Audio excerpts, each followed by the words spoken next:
we always try to like switch it up. When a producer comes in, we ask them one question. We go, "Hey, if you had to work with one varietal for the rest of your life, what would it be?" Mm, Something, these engaging things like, and then they go, whether it's like a varietal they're working with now, they answer and they say why, and it kind of pushes their love for the varietal. And I feel yeah. like that sticks with the server more. And for example, we're talking to the winemaker Black Hughes. He said, "I'll make Sangiovese for the rest of my life," and they're like, "Why?" And he was explaining why. And tableside, that's what they convey to the guest. This producer loves Sangiovese. He's making it because, you know. Hello, everyone, and welcome to another episode of the Masterclass U.S. Market on the Italian Wine Podcast. I'm your host, Marissa Muoio, and I'm so glad you're here with us. This show has been designed to demystify the U.S. market for Italian wine producers. In each episode, we sit down with top industry experts, leading importers, marketing strategists, and trade insiders to decode what it really takes to build, scale, and sustain a successful wine brand in the U.S. Get ready for actionable insights and expert advice. Let's dive into today's conversation. Welcome to the Masterclass U.S. Market on the Italian Wine Podcast. Today, I'm joined by Sylvester Inda, the wine director at Ci Siamo in New York City. Part of the acclaimed Union Square hospitality group, Ci Siamo is celebrated for its live fire Italian cooking and a deeply thoughtful wine program that brings Italy's diverse regions to life. Sylvester is renowned in the New York City restaurant scene for his ability to connect with guests and, crucially, for how he trains his floor staff to understand, remember, and passionately sell complex Italian grape varieties. We'll talk about how to get restaurant staff excited about your wines, what modern American diners want when ordering Italian bottles, and how producers can best support the Soms on the front lines. Sylvester, it's so great to be sitting here with you in Manhattan. For starters, can you tell our listeners a little more about yourself and your role leading the beverage program at Ci Siamo? Yeah. Thanks for having me. So, of course, my name is Sylvester, and been in restaurants for almost 16 years. So Italian wine wasn't my first focus, but, slowly grew into that. But I'm originally from Nairobi, Kenya. And, I feel like the city, which is the best market in the world, New York City, has kind of taken me under its hood and has grown me over the years. So just excited to be here and to talk about what Ci Siamo kind of like represents in terms of Italian wine and everything like that. Awesome. We're happy to have you here, Sylvester. And to our listeners, we're eager to learn more from Sylvester today about how Italian wine is positioned and sold on the floor of top U.S. restaurants. And our three key takeaways today are the retention formula, how top wine directors train busy floor staff so that complex Italian regions, stories, and technical terms actually stick and translate into tableside sales. The power of hidden gems, why American diners are looking beyond just Barolo and Chianti, and how producers of indigenous, lesser-known Italian varieties can capture the floor's attention. And empowering the floor, practical ways that Italian producers can format their educational materials and organize their U.S. market visits to provide maximum value to busy restaurant staff. So, Sylvester, for starters, can you talk to us a little bit about the philosophy behind the wine program at Ci Siamo? You're managing, I know I was just in last month or so, and I think you had over 400 covers on a weeknight. Yeah. And when managing a high volume, critically acclaimed Italian restaurant in New York City, what is your primary goal when crafting the list? Yeah. So, Ci Siamo has about 700 selections and a lot of by the glass. The volume at Ci Siamo is high, 400 people nightly, and it could be 700 people a day on average. All right. So, with that being said, I think out of all USHG, bottle movement is the highest at Ci Siamo because of the turnover of people who come in. So the philosophy first, and what Chef Hillary wanted, is to make it feel like a Roman restaurant. It's just like at the market. There's people everywhere. People are eating. People are having a great time. So with that, the philosophy is to make it feel lively, right? And also to have every type of kind of like bottle and all type of price points available for people who want different things. Now, with that said, even though USHG has, higher end restaurants, at Ci Siamo, it presents such a challenge because with that, you really need to have staff who really know Italian wine and who could like dish it out to people who are just looking for really cool things or very similar things. Absolutely. And with a list deep in Italian options, how do you approach staff education? Because you do have such an expansive range of price points, varietals. What training methods have you found that actually stick with servers who are just getting maybe their first knowledge of wine as a whole with their experience in working with you? So they can really confidently feel that they can pitch an Italian wine on a busy Friday night service.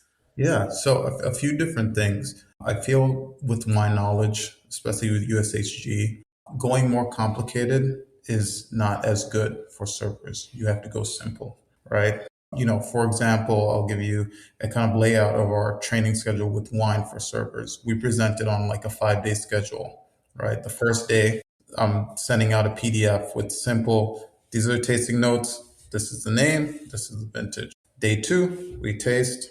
Day three, we taste, and then day 4 and 5, they taste and they tell me how they're going to pitch it to a customer. How is it similar to American wine, right? Our customers, since the Lincoln Tunnel is right there, MSG is right there, it's mostly, New York, New Jerseyans, and then maybe tourists here and there. But during the week, bulk guests are familiar with American wine. So it's what can they relate to? For example, oh, okay, people love Pinot Noir. Hey, we have the Schioppettino here, which is nice and light and bright and juicy. And then they can go from there in a simpler way. I feel like with education, right? If they want to go deeper, or if the guest wants to go deeper, we dive and then I tell them to get a Psalms help. That's why we have 3 Psalms on the floor that could be there at all times to kind of dive deeper. Of course, there's one of these, there's tables like that. One of every 5 tables, we just want to dive deeper.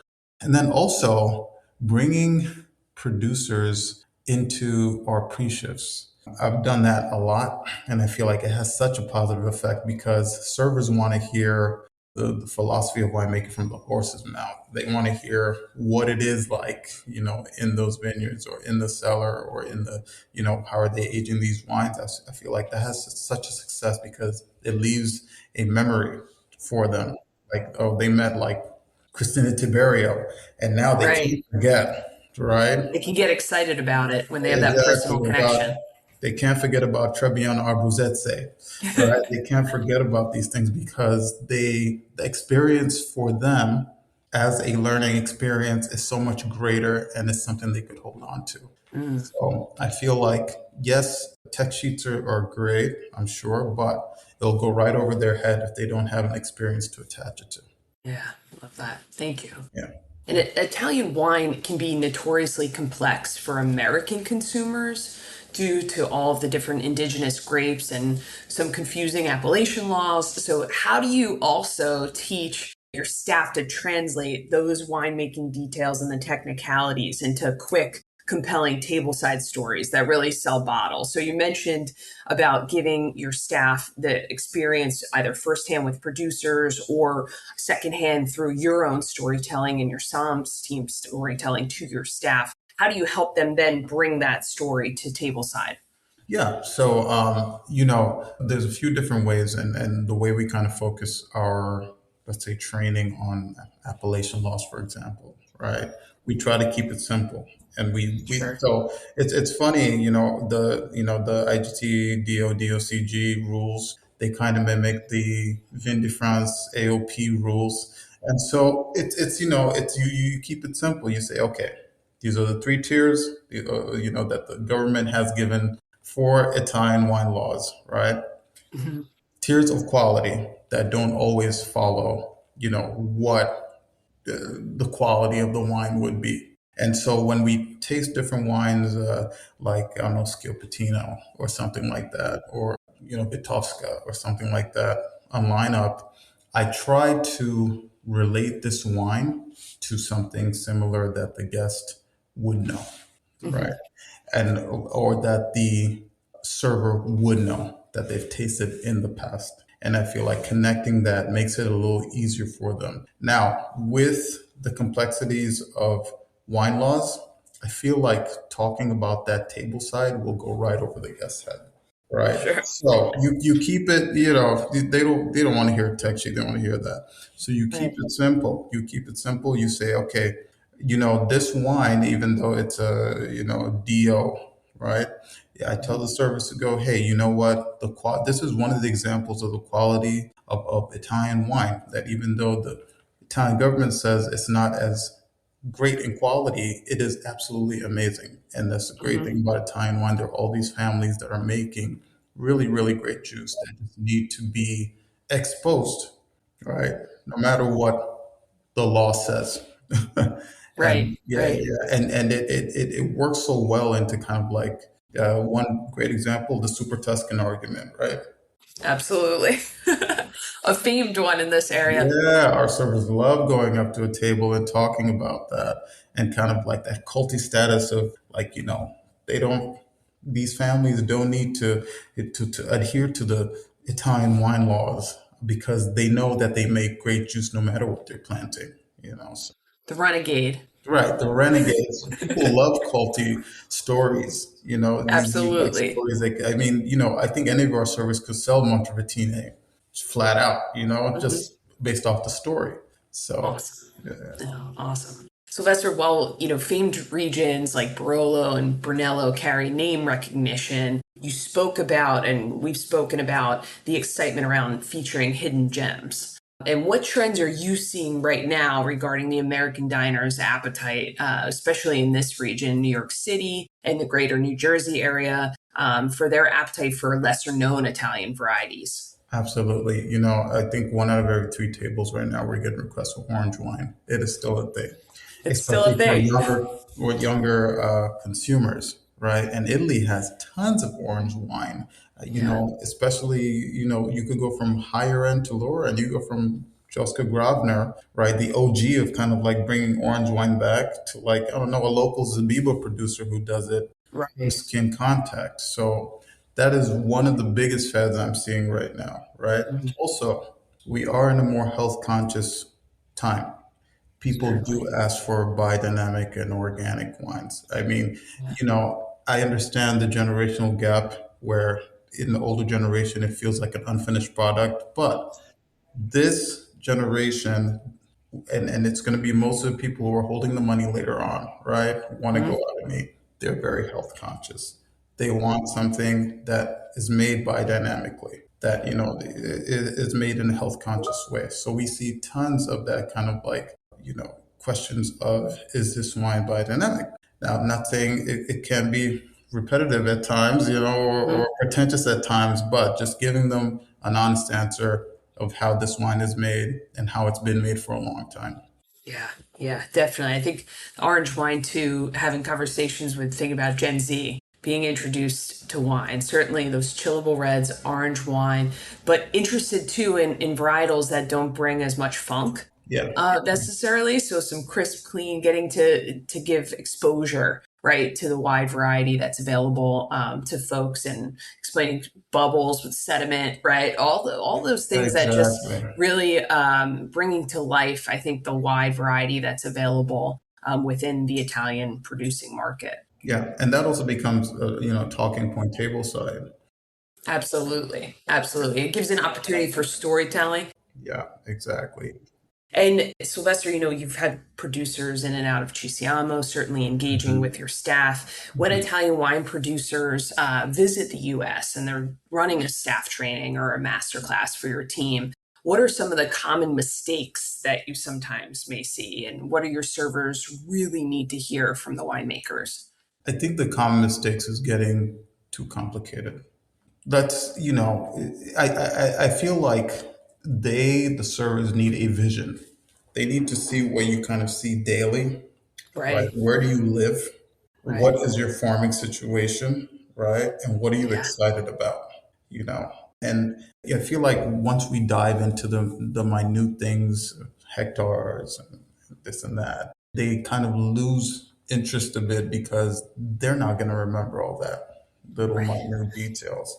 They need to see the experience that you're experiencing through your eyes, through the vineyard, through the winemaking, just the kind of experience and what you hope to kind of like do. Hmm. Now, we always try to like just switch it up when a producer comes in. We ask them one question. We go, "Hey, if you had to work with one varietal for the rest of your life, what would it be?" Mm, Something, these engaging things like, and then they go, whether it's like a varietal they're working with now, they answer and they say why, and it kind of right. pushes their love for the varietal.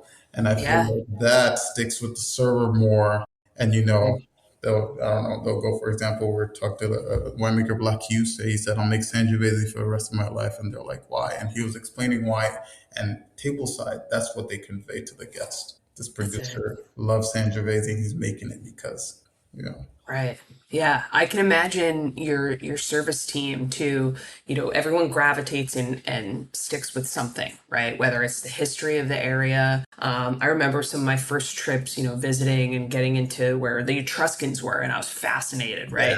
Like my first experience. So I'm a history nerd, so yeah, that's where I gravitate to. Some folks gravitate to sustainability and those and what those methods are, right? right. The rose bush, all of those pieces. So just thinking through, what is really the grappling point that your staff is going to attach themselves to. Absolutely. And producers, I imagine that when they come in for a staff training, giving a wide variety and breadth of like some different talking points allows someone to grasp onto one of those and translate it to the table. Absolutely. I could tell you by far the best producers who have come in, they brought a great energy, but they've kept it simple. And people, in the servers have gone, "Wow, it's amazing. I understood everything. And now I can Yeah. talk about it tableside. Yeah. Just about giving them the tools. Right. Give them the tools. Absolutely. Sylvester, as you look at the evolving U.S. dining landscape, so we mentioned folks that are interested in orange wine, people that are really health conscious right now, especially in this area of the U.S. Over the next 5 years, what do you see as some of the biggest opportunities and perhaps challenges for Italian wine producers looking to secure those coveted spots on the by the bottle list and by the glass lists in New York? Yeah, so I see in the next 5 years higher price point wines, the classic, Conternos of the world. I really don't see those selling as much as they would. Mhm. Just like we're in a health conscious way, we're also in a very price conscious way. The price of Yes. everything is going up. People don't want to go to a restaurant and spend more than $150 on a bottle. Yeah. I mean, right now it's just the economy, unless it changes, is kind of deteriorating, and Right. people want bottles that they could recognize that are low price point that could still give them that chuck, give them that awe. Mhm. And this is where I feel like smaller producers will really push the market in the next 5 years. I also think that producers that don't use social media or other platforms to really push their product are going to fall back. Mm, We're also in the technical age with social media, AI, whatever it may be. They need to use these tools to really get their message of their wines out there. mhm. Otherwise, they'll fall behind. I Yeah. mean, I hate to say it, but it's just the world right now that we are living in Yeah. and that we're moving forward to. So, I think winemakers, especially the ones who have distributors, really need their distributors to really push their things through different platforms just for the exposure because we're in such a connected world now. Yeah. Absolutely. I think for folks who can't necessarily travel, right? We can't travel to every. I haven't been to Sicily yet. It's next on my list, but certainly being able to follow Okipinti, right, and Instagram and like Ariana and follow those stories, like bringing that to life in my world, right? That reciprocity of relationship builds trust and builds a consumer base that isn't Absolutely. necessarily there. Yeah. Absolutely. And it's, I think the true telling way of seeing stuff like that now is our expensive bottles that are on the list just stay. Yeah. They don't move. So it becomes a question of when you're meeting with the distributor or winemaker, hey, I don't know if I want to buy 12 bottles of your expensive. Right. Why? Right. Because we have a business to run, and it will. Exactly. Sylvester, now for a rapid fire quiz. So Mhm. we ask our guests three questions to help our listeners better understand the U.S. market to end each episode. So if you could try to take a stab at each of these. So first up is, what is your number one tip for mastering the U.S. wine market? Follow the trends. Get on social media, get on the internet, get on Wine Searcher. Follow the trends. Follow Yeah, the trends. Put yourself out there. Put yourself out there. It's a connected world. Do it. Reach as many people as you can. That's how you're going to sell your product. definitely. What is something you would have told your younger professional self about talking about wine and selling wine in the U.S.? Wine is bigger than you think. Way bigger than you think. It is connected to almost everything. Wine is farming. Think of it as a livelihood. Think of it as a way of growing something to sustain someone's family. Someone's, yeah. It is not, it is pleasurable, but wine is a love of labor. Yes, absolutely. And Sylvester, to wrap up, what is the top selling Italian varietal at Ci Siamo right now? The top selling Italian varietal is still Sangiovese. I think Sangiovese is still king. Yeah. I think part because of the Sangiovese Super Tuscan movement in the 70s and 80s. Hmm. It's still resounding today. It's unbelievable It's how long lasting it still is. resounding today. And now, Brunello, it's in the market, and it's just top seller. Brunello Rosso, just Sangiovese. People want Sangiovese. But Edna Rosso is catching up. Hmm. They love the stories of volcanoes, and they love Yes. all this stuff. Yes. And so you have things that are catching up, but Brunello is still kind of king, or Sangiovese is still kind of king. Definitely. Sylvester, a little bonus question. What's your favorite pairing? So if we could choose a dish from Ci Siamo and your favorite bottle pairing. Yes. So we have an agnolotti that has tomato and has some cheese. Right now we have a Pietro Carciogna Chiauria Nerello Mascalese Ooh, that just makes these tomatoes sing. We're in tomato season. It is like the right time. And this Etnoroso is like if you like Pinot Noir, if you like Nebbiolo, it is that middle ground. It's high altitude. It has a little perfect. bit of carbonic maceration, so it feels like Beaujolais, and it just makes you pucker. Ooh, Yeah, it's perfect. It's perfect. Well, I might have to try that pairing next time I'm in for oh sure. yeah, oh yeah. Well, Sylvester, thank you so much for joining us today on the Masterclass U.S. Wine Market on the Italian Wine Podcast. Can you just share how can our listeners connect directly with you? Yeah, so of course, you could come into the restaurant. You can come into Ci Siamo. And also, of course, I do have an Instagram handle, running vines, so running underscore vines. And yeah, I think those are the best ways, but definitely coming into the restaurant, come visit Ci Siamo. And of course, I'm always on the floor and we could connect and you could see, what we're talking about when we feel like it wants to be a Roman live fire market slash restaurant. Yeah. And for our producers, so New York City and now Ci Siamo will be opening a new location pretty soon. Yes, in Boston. Okay, and maybe in the next few months, a lot of USHG things are going on, and we just opened, Pine Hall in Michigan, in Detroit, sorry, and then we're opening something in Brooklyn. So USHG Fantastic. is it's It's just very exciting. firing on all cylinders. Yeah, yeah, yeah. It's very busy. Well, it's been a pleasure, Sylvester. Thank you so much. And take care, everyone. Thanks for joining us. No, thank you so much, Marissa, and thank you for even inviting me to talk. Thank you so much for joining me, Marissa Muoio, for today's installment of the U.S. Masterclass. I hope today's discussion gave you actionable insights to apply to your brand, strategy, and business in the American market. Be sure to check the show notes for relevant links, resources, and guest info. And don't forget to like, follow, and subscribe wherever you get your podcasts. To discover more episodes or connect with us on social media, head over to ItalianWinePodcast.com to stay up to date on all things Italian wine, trade, and market strategy. Until next time, keep pushing your brand forward.